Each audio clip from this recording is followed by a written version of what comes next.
Informação importante, segundo a coluna publicada pelo jornal americano Wall Street Journal, tanto Alexandre de Moraes quanto o Supremo Tribunal Federal estão dando um golpe de Estado no Brasil. Essa publicação foi assinada por Mary Anastasia O'Grady.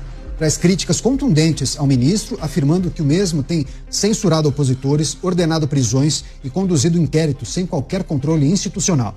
Esse texto compara ainda a atuação de Moraes às estratégias utilizadas por ditadores do século XXI, que, segundo essa coluna, não tomam o poder por golpes militares, mas copiam Hugo Chávez, consolidando o controle sobre instituições democráticas enquanto estão populares, para depois prender adversários ou então forçá-los ao exílio. Por fim, o Wall Street Journal afirmou que o caminho para a ditadura no Brasil começou em 2019, quando o STF alegou ser alvo de ameaças e abriu o chamado Inquérito das Fake News, no qual Moraes é acusado de vigiar as redes sociais, criminalizar opiniões e prender críticos do tribunal. Vários aspectos trazidos nessa reportagem, nesse texto publicado pelo Wall Street Journal. Os nossos comentaristas farão as análises necessárias. O Roberto Mota já está a postos, ao vivo no Rio de Janeiro. Mota, seja muito bem-vindo, ótima noite, excelente semana a você. Coluna do Wall Street Journal colocando o ministro do Supremo Tribunal Federal em destaque e indicando que a Suprema Corte e esse ministro estariam dando um golpe de Estado no Brasil. Mota. Deu no Wall Street Journal, Caniato, que não é exatamente um jornal de direita. Pelo contrário. Boa noite para você, boa noite aos meus colegas de bancada, boa noite à nossa querida audiência. Um artigo publicado no jornal pela jornalista Mary Anastasia O'Grady teve como título um golpe de Estado na Suprema Corte do Brasil. No artigo, a colunista diz que a liberdade nas Américas enfrenta um grau de perigo nunca visto desde a Guerra Fria.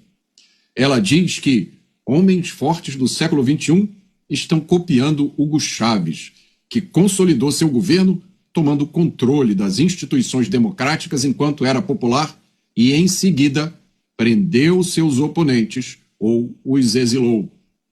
Previsivelmente, a colunista foi chamada por vários veículos de mídia brasileiros de conservadora. Mas o que ela diz é exatamente o que muitos juristas brasileiros de renome e o que muitos jornalistas e o que muitos políticos brasileiros dizem. A colunista aponta a abertura do inquérito das fake news em 2019 como o momento em que as coisas saíram do rumo.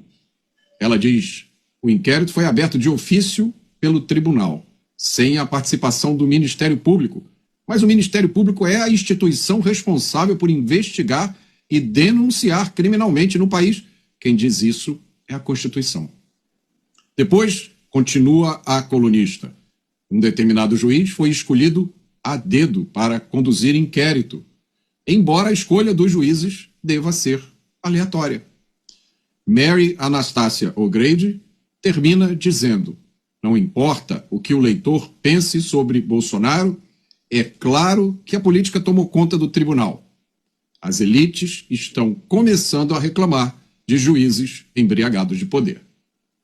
O Brasil nas manchetes dos informativos internacionais. Vamos chamar o Luiz Felipe Dávila, está ao vivo com a gente. Dávila, ótima noite a você. Essa reportagem, na verdade um artigo publicado pelo Wall Street Journal, críticas fortes, contundentes ao ministro da Suprema Corte, também ao STF, e a jornalista diz que o ministro em questão tem censurado opositores, ordenado prisões e conduzido inquéritos sem qualquer controle institucional.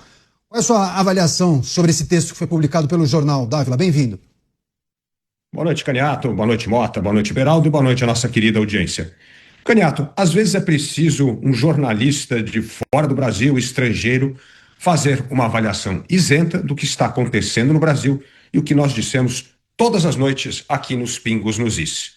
Infelizmente, o Supremo Tribunal Federal, há tempos, vem atuando de maneira arbitrária, desrespeitando a Constituição.